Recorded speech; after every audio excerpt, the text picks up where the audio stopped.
Hello everyone. In our previous video, we have done our setup. Now we need to use our custom data. So here, what you can do, if I show you my data. So actually, this is my data. I have zipped it. You can zip your data because last time we have made our data like that, like train, test, and data.yaml. And if you just do just zipping operation and just upload here, okay, if you just try to upload here, let me show you. uh, just try to copy and just paste here, okay, and okay. So what it will do, it will upload your data here, okay. So this is you can say another process, and other process is like you just try to upload this data in your GitHub, okay, in your GitHub, and just try to fetch the URL. Okay, so this is the URL. So let me show you.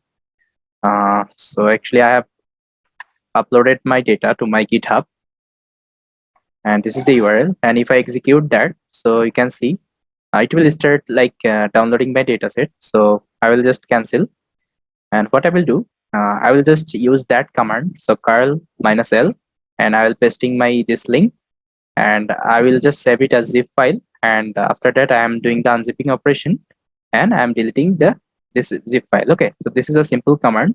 So if you just try to execute that, so let's see. It will download your data and it will unzip it automatically. So see, it has unzipped my data. So see, this is my test image. So inside I have all the images. So let me show you the images.